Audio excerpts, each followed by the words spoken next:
The first time they saw the tattoo was in the barracks, after evening drill.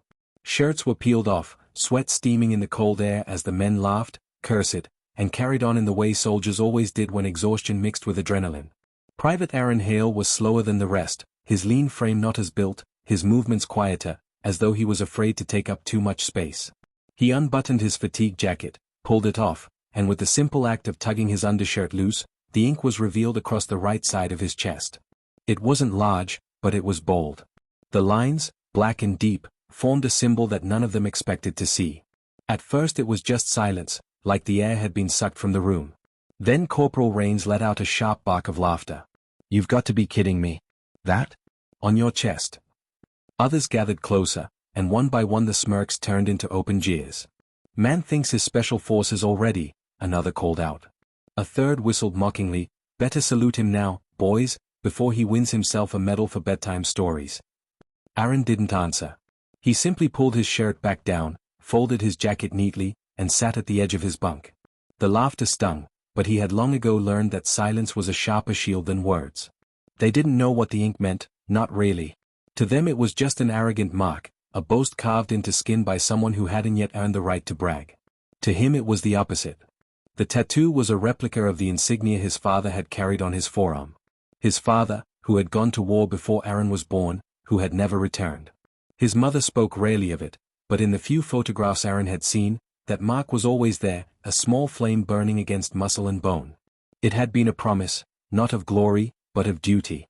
Aaron carried it now not for pride, but to remind himself of the weight he had chosen to inherit. The barracks grew louder with the mockery. "Hey, Hale, when you going to show us the other one?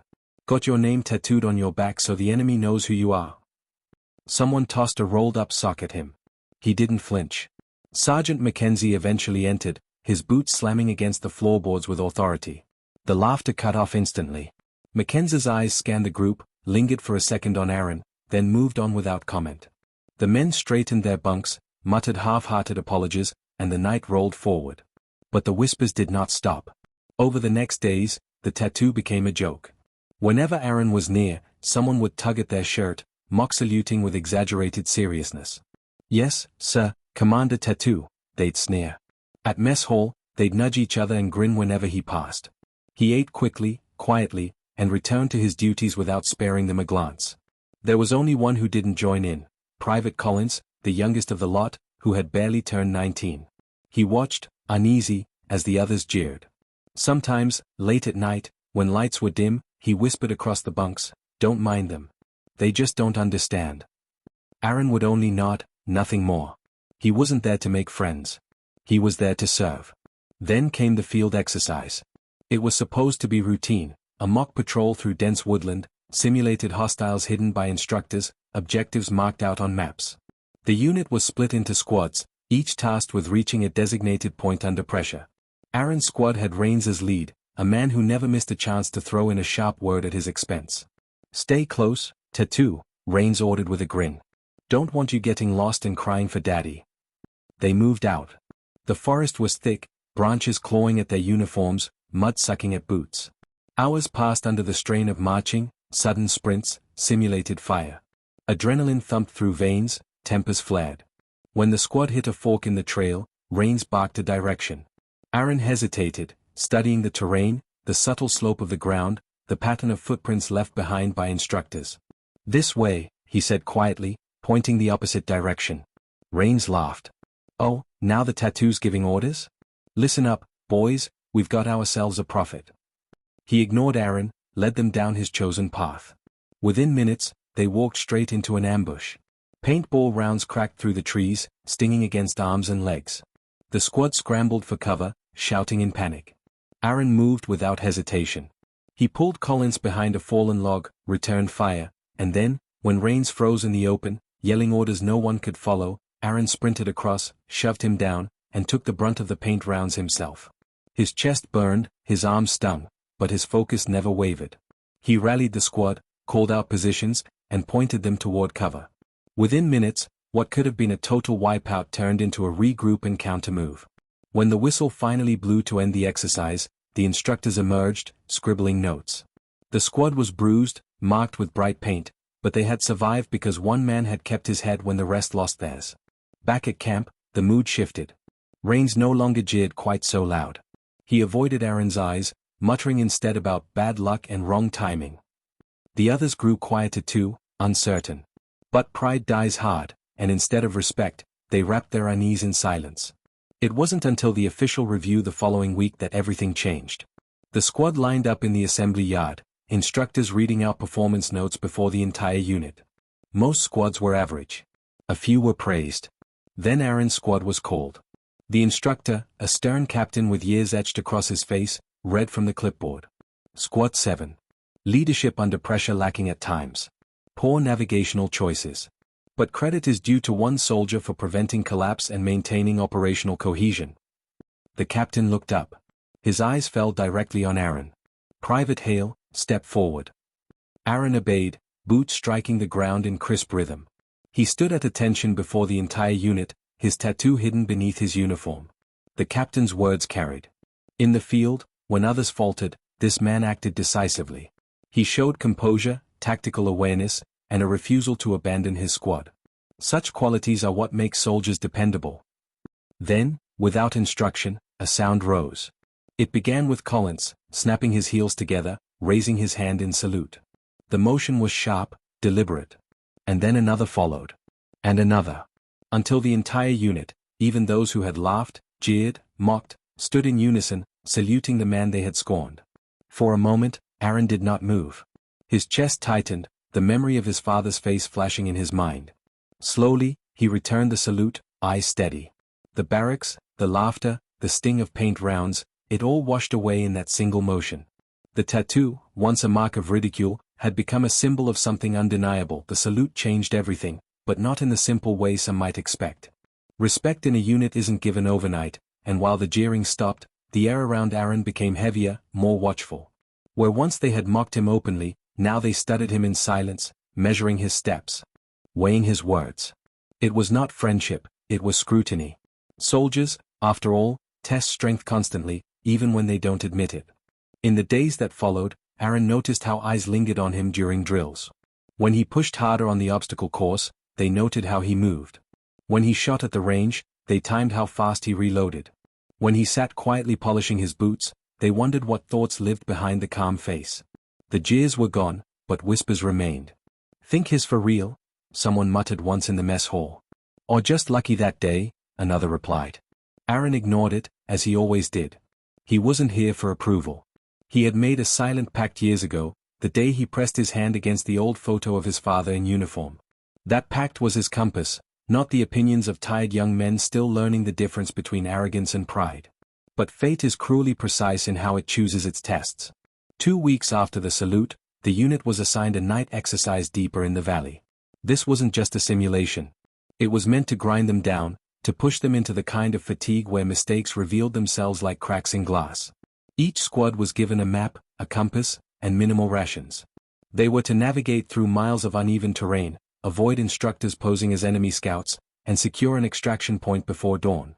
Aaron's squad, still under Raines's nominal leadership, moved out at dusk.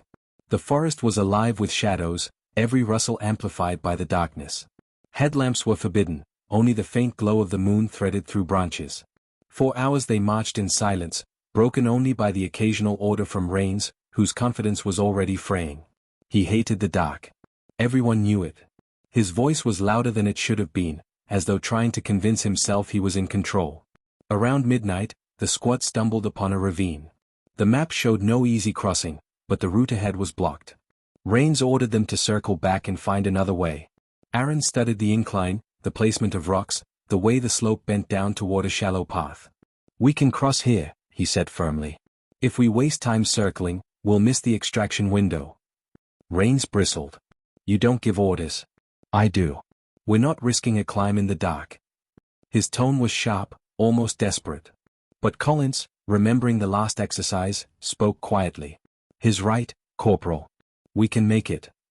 Another soldier nodded, emboldened. For the first time, Raines's authority trembled in front of the squad. Aaron didn't argue. He simply adjusted his pack, gripped the rock face, and began the descent. His boots found steady purchase, his hands moved with practiced precision. Within minutes he was across, standing on the far side. He waited. One by one, the others followed. Even Rains, grumbling under his breath, had no choice but to comply. When the squad regrouped on the other side, the silence carried a weight heavier than any spoken word. Hours bled away. Fatigue gnawed at their focus. Then, near 3 in the morning, a flare burst in the sky, the signal of an approaching hostile patrol. They dropped flat into the mud, breaths sharp, hearts hammering. Figures moved through the trees, instructors with paintball rifles sweeping the area. One misstep, one cough, and they'd all be marked. It was then that Rains made his mistake. He shifted his weight on a brittle branch, the snap echoing too loud. The instructors turned, scanning. In that instant, Aaron made his choice. He stood, deliberately crashing through the underbrush 10 meters away. The enemy's eyes snapped to him. Shots cracked, paint rounds stinging his arms and legs, but his movements were wild, chaotic, convincing. He ran, drawing them away. The squad remained hidden, untouched. The chase was brutal. Aaron sprinted through mud and brush, leaping fallen logs, ducking branches that tore at his skin. His lungs burned, but he didn't stop until the flare signals faded behind him. Only then did he circle back, moving silent as shadow, until he rejoined his squad near the extraction point. He was bleeding from a cut on his cheek, his uniform smeared with dirt and paint. They stared at him as though he were something other than human. Collins's eyes were wide, full of unspoken admiration. Even Rains said nothing, his face pale with the knowledge that his own error could have doomed them all if not for Aaron's intervention. By dawn, when they reached the checkpoint, the instructors had already noted what had happened. Reports were written. Debriefs held. Again, Aaron's name was spoken aloud before the entire unit. Not as a hero, the army didn't use that word lightly, but as a soldier who had done what was necessary, who had shown initiative and courage under pressure. That night, when the barracks lights dimmed, the mood was different. No one jeered. No one whispered. Instead, there was a silence that felt like respect slowly hardening into recognition. The kind of silence that comes when men realize they've witnessed something they cannot easily dismiss. Aaron lay on his bunk, staring at the ceiling. He thought of his father again, of the tattoo inked across his chest. He wondered if this was how the man had once lived, carrying duty like a weight, never asking for acknowledgement, only for the chance to serve. For the first time since joining, Aaron felt not like an outsider, but like he was standing on the same path his father had walked. And though no one spoke it aloud, the men knew, the salute that had once been given in surprise was now waiting to return, not out of shock, but out of genuine respect. The days after the night exercise moved differently. The barracks had a rhythm, a quiet hum that only soldiers knew, but around Aaron that rhythm shifted. Conversations paused when he walked by, then resumed with a different tone. Some men nodded to him now, subtle gestures of acknowledgement. Others kept their distance, unwilling to admit the change inside them. Rains avoided his eyes altogether, his authority fractured, though he clung to it in front of the officers. The instructors, however, noticed everything. They began assigning Aaron tasks that tested not just his endurance, but his influence. He was asked to lead fireteam drills, to correct errors during obstacle runs, to speak during after-action reviews. At first, he obeyed quietly, delivering instructions in the same steady tone he always carried. But soon, the men responded to it. They followed his commands without hesitation, their trust building not from his rank but from what he had already proven. One afternoon during marksmanship training, the squad lined up on the range. Targets popped up in staggered rhythms, and rifles cracked in the dry air. Most hit their marks, some missed, and Aaron, at the end of the line, fired with methodical calm. Each round found its place. The instructor moved down the row, stopping by Aaron's lane. He lifted the paper target, riddled neatly in the center, and raised an eyebrow. Consistent, he said simply, but his eyes revealed more. He wasn't just evaluating, he was considering. That evening, while the others lounged and joked in the mess hall, Aaron was called to the captain's office. The man was blunt, the kind of officer who wasted no breath on flattery. He gestured for Aaron to sit. "Hale, you've been noticed. You've got composure, initiative, and men are starting to follow your lead whether you realize it or not. But that can cut two ways. Some in. Your squad resent it. Rains especially. You understand the risk." Aaron nodded once. "Yes, sir." The captain leaned forward. "Good. Because leadership isn't about being liked. It's about being trusted when it matters. Don't chase respect. Earn it in silence. The rest will follow." He dismissed him with a curt nod, leaving Aaron with words that weighed heavier than any lecture he'd heard before. The test came sooner than expected. A week later, the unit was sent into a joint exercise with another battalion. The scale was larger, the terrain harsher. Squads were tasked with defending a hilltop position against waves of simulated assaults. It was grueling, trenches dug into mud, machine gun nests erected, patrols rotating through the night. Fatigue blurred into every man's eyes, and tempers were stretched thin. On the second night, rain hammered down without mercy. The trenches filled ankle-deep, rifles grew slick, uniforms soaked through. Visibility dropped, but the assault did not slow. The opposing battalion pushed hard, their simulated rounds cracking in bursts that rattled nerves. Rains tried to maintain control, shouting orders drowned by rain and gunfire. His words came too fast, too frantic, and men hesitated. In that hesitation, gaps formed in the defense. The enemy surged closer. Aaron didn't wait. He moved down the trench, steady voice cutting through the chaos. Collins, left flank, cover fire. Harris, rotate ammo. Jensen, with me. The men obeyed instantly, relief flashing across their faces at clear direction. Under his guidance, the squad regained its footing, returning fire in coordinated bursts, holding the line where moments before it had threatened to collapse. At one point, when a squad mate froze under the barrage, Aaron grabbed him by the shoulder, forced his eyes up. Breathe. Aim. Fire. The soldier snapped back, pulling the trigger with renewed focus. It wasn't just commands, it was presence. In the storm, Aaron stood unshaken, and that steadiness spread like fire through wet wood. By dawn, the hill was still theirs. Mud caked every face, uniforms torn, but the line had held. When the ceasefire whistle blew, men slumped against trench walls, too exhausted even to cheer. Rains sat apart, silent, his expression unreadable. During debrief, the instructors praised the squad for their resilience, but it was noted again that leadership had shifted under pressure. Aaron was named directly. Some soldiers clapped him on the back as they filed out, quiet acknowledgments that meant more than words. That night, in the barracks, Collins approached him while the others settled in. "You ever think about officer school?" he asked softly. Aaron shook his head.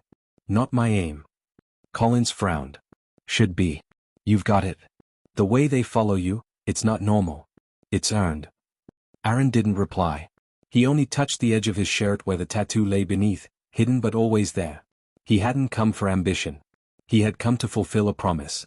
But promises had a way of shaping men into things they never expected. Sleep came slowly. He dreamed of his father standing on a ridge, the same tattoo on his arm, watching him in silence. No words passed between them, only the weight of recognition. When Aaron woke before dawn, the dream lingered like smoke. The next morning brought orders for a new deployment, not war, but a high-stakes joint training exercise overseas. It would pit their unit against some of the toughest in the region, a crucible of endurance and discipline. For most, it was just another assignment. But for Aaron, it felt like the horizon shifting.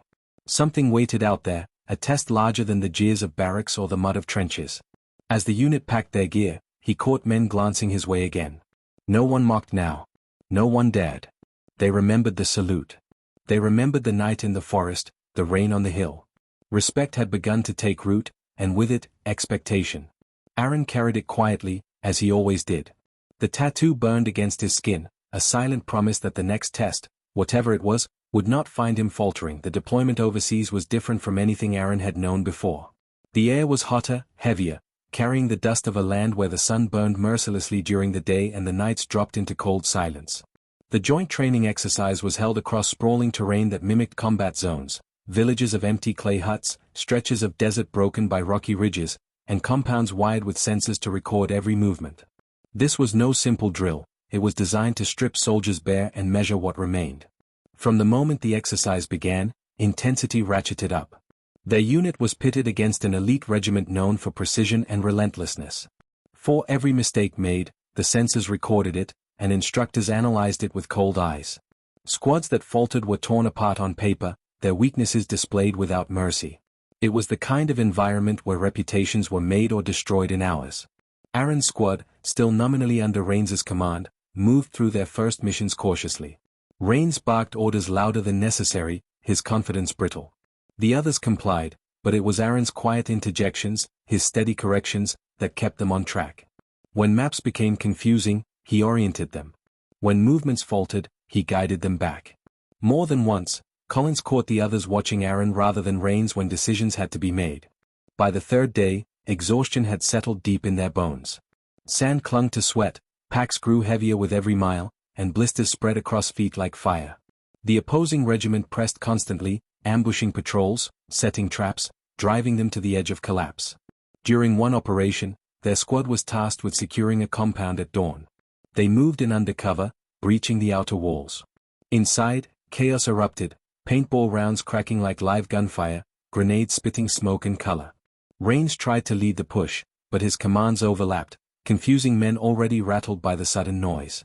The squad scattered, vulnerable. Aaron didn't hesitate.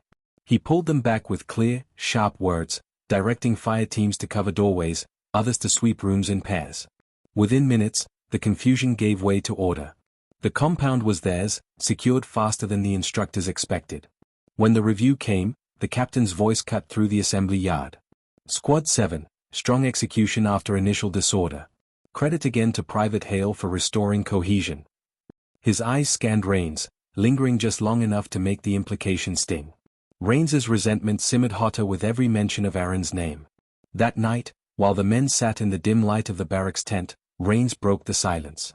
"Don't get used to this," he spat quietly. "You think a couple of lucky calls make you a leader? You're nothing but a kid playing at being your father." The word struck like a blade. The mention of his father wasn't coincidence. Rains must have heard whispers about the tattoo's meaning. The tent grew heavy with silence.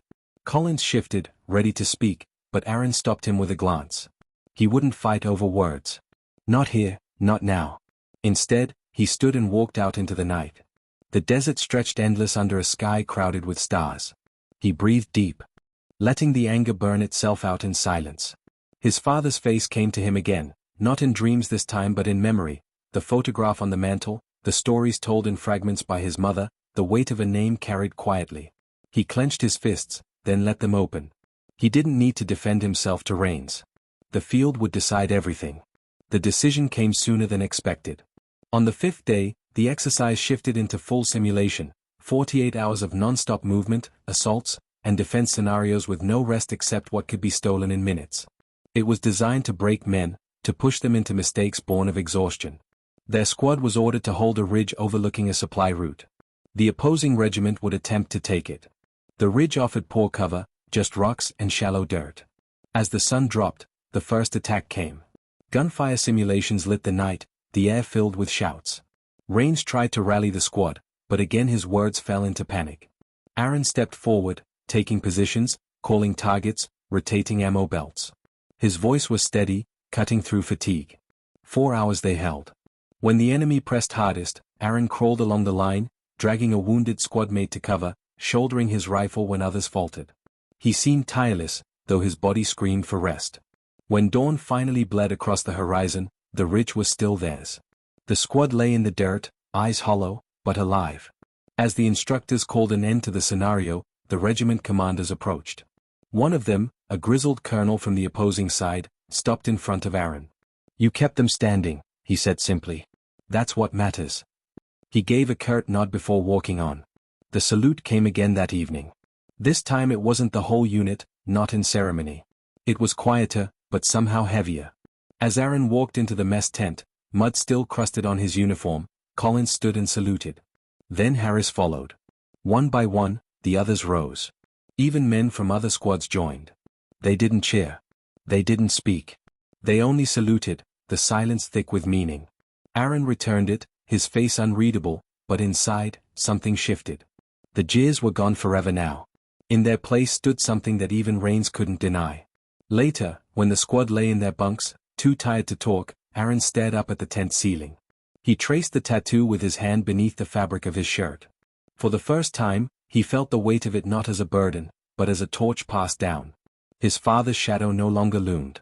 It walked beside him. The ridge had been the breaking point for many.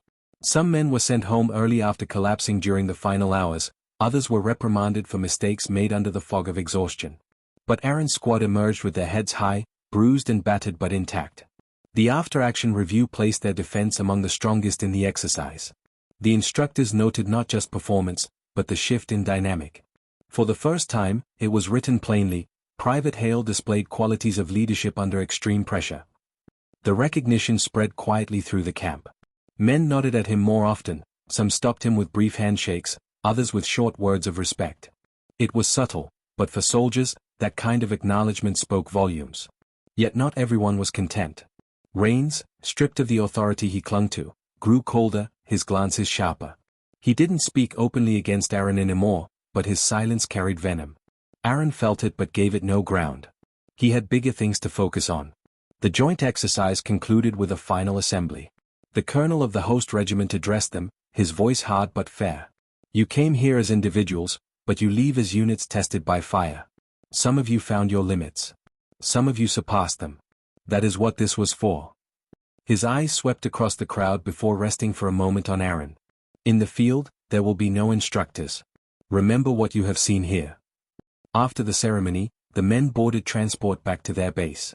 The return journey was quiet, exhaustion pressing them into their seats. Aaron stared out the window at the endless desert fading into horizon. He thought of his father again, of the silence in which he had grown up, the empty chair at family dinners, the folded flag on the mantel. He wondered if his father had faced tests like these, if he had been jeered at first, or if he had simply carried himself with the same quiet resolve until no one dared doubt him. Back at base, life resumed its usual rhythm. Drills, maintenance, inspections, the grind of soldiering never truly stopped. But there was a new undertone. Officers began calling on Aaron more frequently, pairing him with fresh recruits, asking him to demonstrate technique. His squad mates no longer questioned it. They leaned into his steadiness, even when reins bristled in the background. Collins in particular shadowed him closely, learning not just the skills but the mindset. One evening, as the sun dipped low and painted the parade ground in shades of fire, Collins asked him quietly, "Why do you never argue back? You could have shut Rains down a dozen times." Aaron thought for a long moment before answering. Because the field speaks louder than words. You don't win respect by shouting for it. You win it by being the one they can count on when it matters. Collins nodded slowly, as though storing the words away for some future moment. The real test came weeks later. Their unit was deployed for a live mission, not war, but a domestic operation assisting in disaster relief after a massive storm. Entire towns were flooded, infrastructure destroyed, civilians stranded.